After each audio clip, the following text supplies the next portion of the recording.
Hello, I'm Chris of Krissy's Over the Mountain Crochet and Crafts, and thank you so much for coming to my side of the mountain.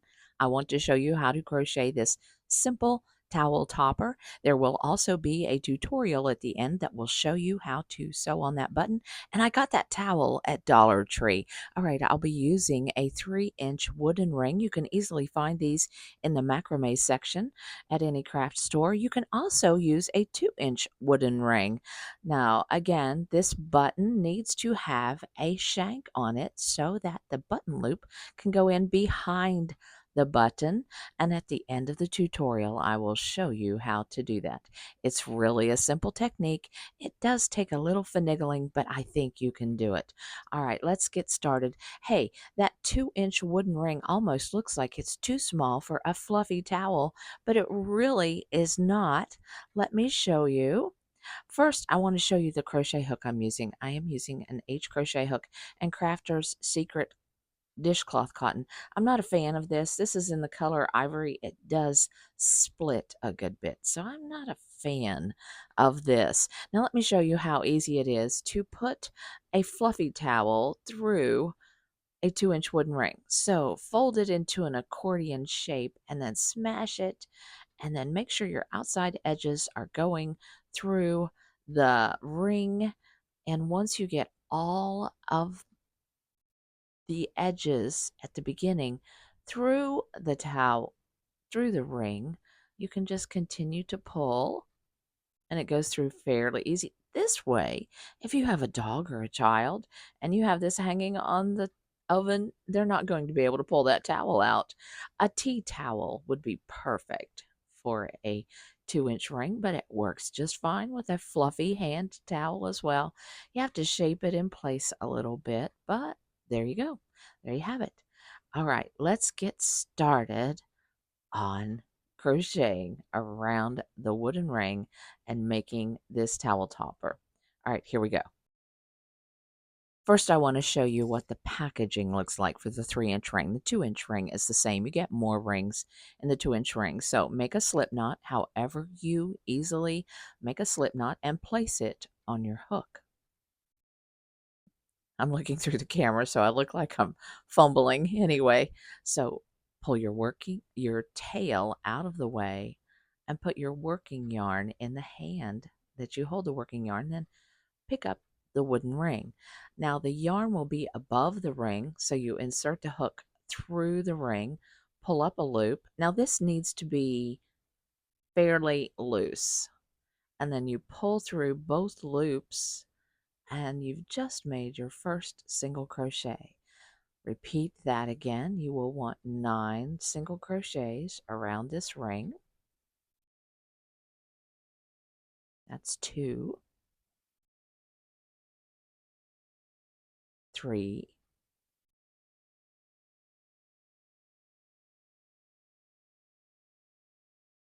'Now if the strands cross, you need to uncross them. You want a neat finish here. I believe that is 5.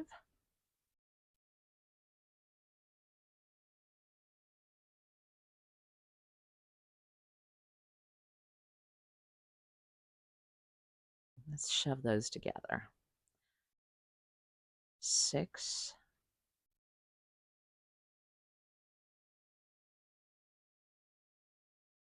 1, 2, 3, 4, 5, 6, 7. I have 7, so I need 2 more. All right, it pays to count your stitches. I apologize for my voice sounding so bad. I have a cold. All right, so make sure those are uncrossed. That's 8. And 1 more to make 9. Okay, uncross that. There we go. We're making 9. So we have 9 single crochets on the ring. All right, let's push them all together, make them look nice and neat.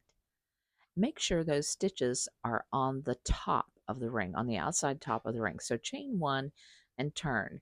Now, we're going to execute a half double crochet, or we're going to place a half double crochet in every stitch.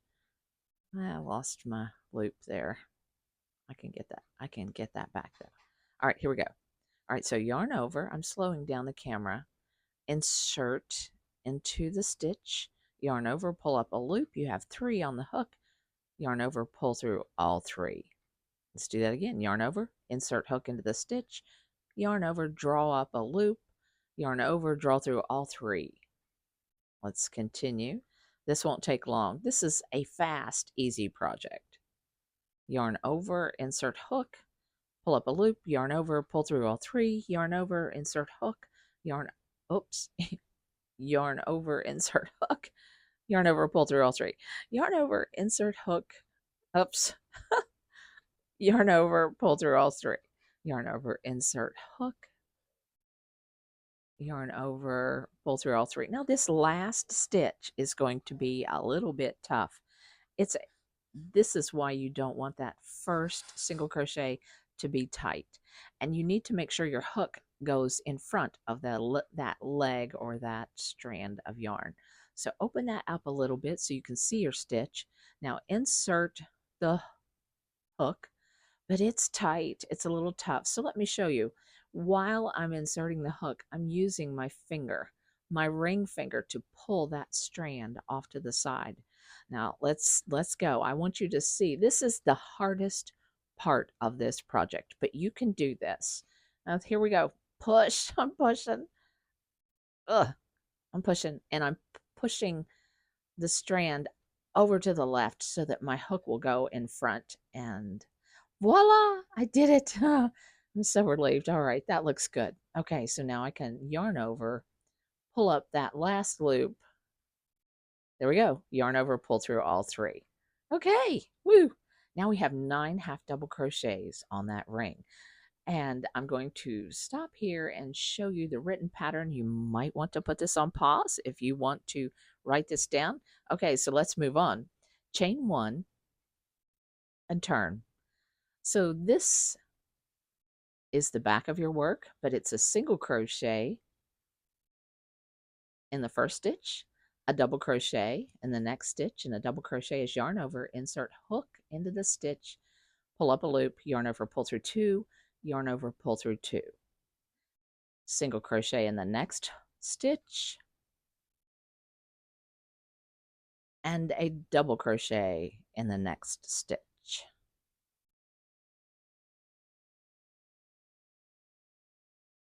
Single crochet in the next stitch,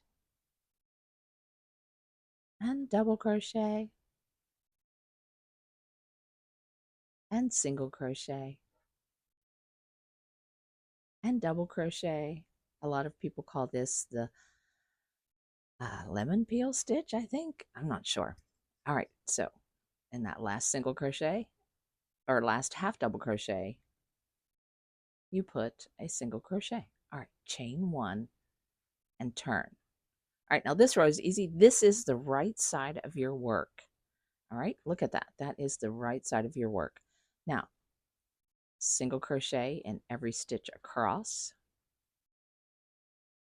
And a single crochet is insert your hook into the stitch under those top 2 loops, pull up a loop, and pull through 2.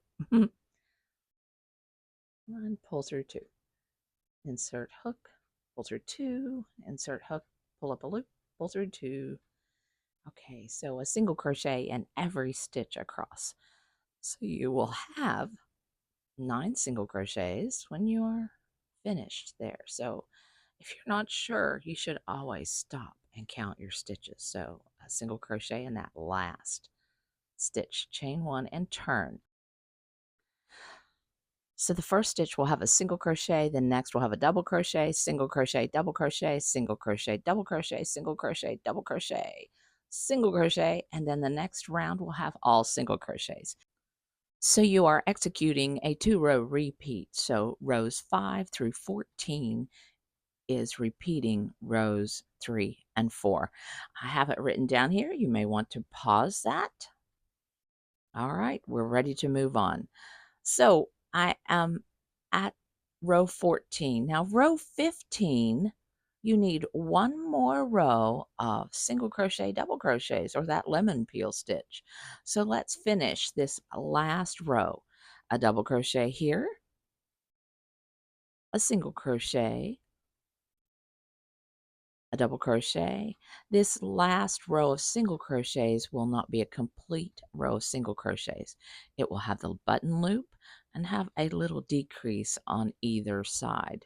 So this is the last row. This is the lemon peel stitch row 16. The last double crochet and the last single crochet. All right. Now, chain one and turn. And this is approximately 6 inches, 5.5, 6 inches. All right, chain one, turn. Now single crochet two together.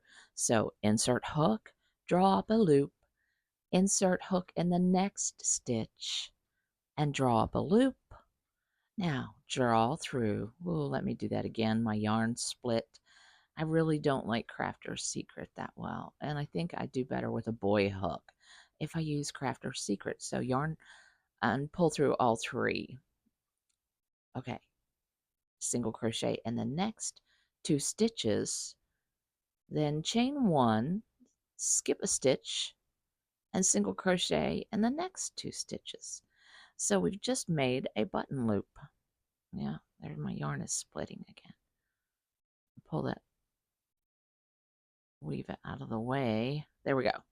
All right, single crochet, and then a decrease by single crocheting 2 stitches together. All right, yarn over, pull through all 3. Okay, we are at the end. We're going to clip or cut that off, weave in the yarn tails. After we have done that, first I want to pull through so there's a good fasten off. And then we find out what the right side and the wrong side is. Look, there's the button loop. And we pull it over and we add a button to row 2, that half double crochet row. All right, I have a video tutorial that I have already made, and it is attached at the end of this video. So my voice will sound slightly different because I did not have a cold. All right, here we go. We were looking at the right and the wrong side. Make sure that you have the side of the yarn exposed that you want. Let's move on to the button tutorial. Sometimes you need to sew on a button that has a flat back, but you need a shank on that button because there needs to be room behind the button. Let me show you how to do that. So you start with a flat back button. You make a knot and make sure that knot is secure, with especially with a yarn product. Sometimes those knots will just slip right through, not so much with fabric. So I have gotten this started. I have the knot in place and I've already come through the button on one side. Now I'm going down under. Now the next step is very important. You need to pick up your button and lift it up above the fabric about 1/4 of an inch. Now you're not going to let this flat back be sewn so that it is against the fabric. As you can see, I'm holding up the fabric, trying to find the hole. There we go. That wasn't the hole I was preferring, but it will work. Go down the other side, holding up the button, keeping room behind the button and the fabric. Let's do that again.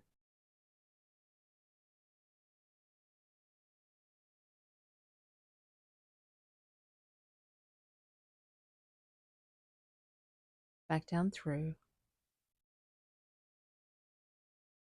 Now I'm not going to go through the buttonhole, but I'm going to come up from the bottom.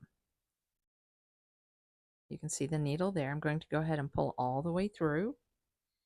And now I'm going to start wrapping the thread around all of the posts of that thread. Just wrap and wrap and wrap, and you'll be making a shank this way.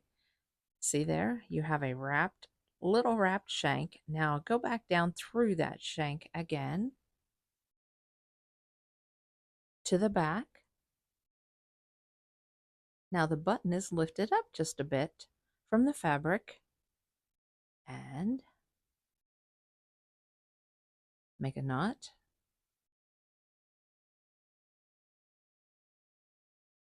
Tie it off and finish. My mother always taught me to wrap it 2 or 3 times. That looks a little messy, but I did that for this video. So let's move on. So let's see how this works. That button floats just above the fabric a little bit. And there we go.